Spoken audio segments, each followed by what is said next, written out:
You want contentment. You want to be fixed.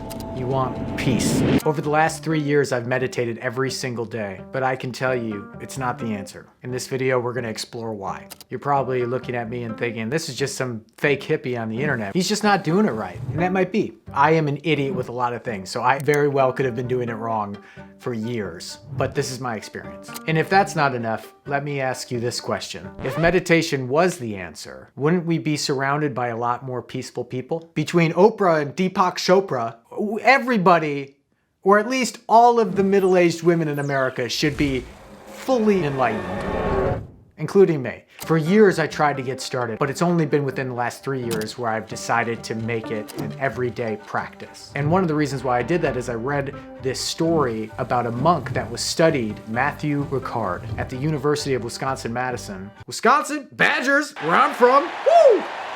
That doesn't matter. But this monk had an insane amount of gamma waves. I don't know what those are, but I want them because he's happy. And I want to be happy too. Since then, I've done tons of different versions. Everything from mindfulness, to gratitude, to mantras, to no thoughts, to watching the thoughts pass by, like clouds, guided meditations from Deepak and Brach and Pema Chodron. I've done them lying down, I've done them walking, I've done them sitting until it feels like my back is full of spiders. In my calendar, I saw that I started daily meditation on January 6th, 2019. What does that look like for me? Right when I wake up, non-negotiable, I do 10 minutes and that's it. And what I start with is a minute of breath of fire. And this is a yoga breathing exercise with passive inhales and then active exhales that are quick and powerful. Apparently it's supposed to help with breath control and concentration and respiratory health. I piggyback on this exercise where you try and release natural DMT. So after the breath of fire, I do a breath hold and then try and squeeze my perineum. Is that how you say it? Hey, what's the definition of perineum? Perineum means the area between the anus and the scrotum or vulva.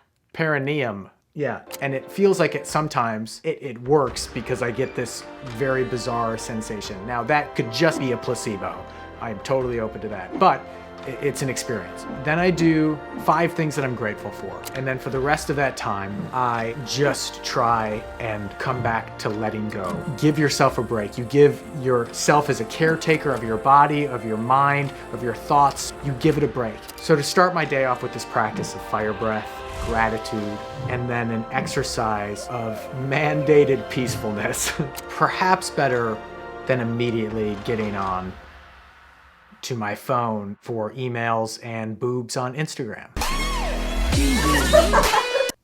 Perhaps. And I did all of this because I thought at one point I would be healed. There would be a moment where from then on, I would be peaceful. But that didn't happen. But what does start to happen is you start to become or at least I started to become very intimate with my thoughts. And as someone who suffers from depression and anxiety disorder and obsessive compulsive disorder, my thoughts have always felt almost out of control, or that they're controlling me. And with meditation, I have found what Michael Singer would call the seat of the self, which is a theory of a separate seat of experience that is actually watching the thoughts play out in front of you. Because as Michael Singer says, you are not the thinking mind. You are aware of the thinking mind. When you really tap into that, it feels different. And with this exploration into the mind, I think I've had a few visions. And I don't know, I haven't ever taken mushrooms or ayahuasca or any of the other psychedelic medicines, but these visions were something fantastical that I've never experienced before.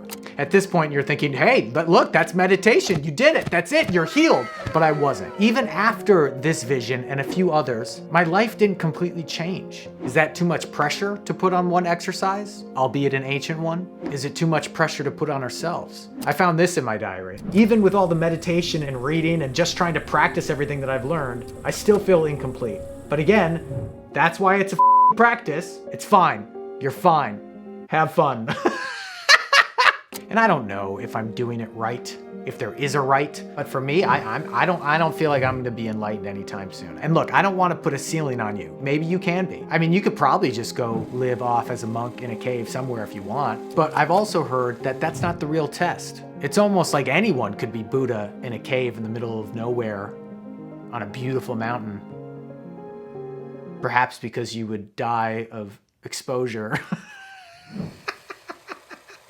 So you're just immediately an angel. But the real test is if you can keep that same composure, that same peace, that same enlightenment when someone cuts you off in traffic. Pema Chodron says, we don't sit in meditation to become good meditators. We sit in meditation so that we'll be more awake in our lives. One night, I'm having a tough time.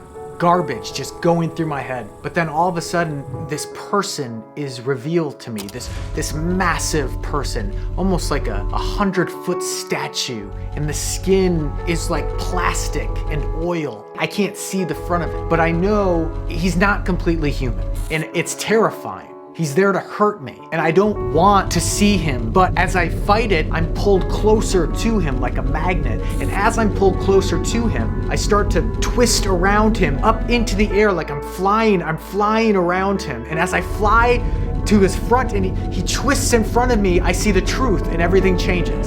I look at him in the face, and I see that it's me. I'm the problem. I'm the fear. I'm the depression, I'm the anxiety, I'm the compulsions, I'm all of it. It's me who's doing it to me. There's no one else that's the problem, it's me. I'm doing it to me. And this comes back to one of my favorite quotes of all time from Eddie Hillesum. She says, ultimately, we have just one moral duty, to reclaim large areas of peace in ourselves, more and more peace, and to reflect it toward others. The truly enlightened, or at least peaceful among us, they're not just doing it for 10 minutes. It seems that they are living it. They are meditative. So after 3 years, will I keep going? Yeah. And I may not be Buddha, but I feel a bit better in conjunction with all the other therapies that I've implemented to feel different, to experience this life. And maybe one day I'll reach 50 years like Matthieu Ricard. I'll have all those gamma waves flowing off of me. So is meditation the answer? I don't know, but maybe it's a part of it. And maybe that's peaceful enough.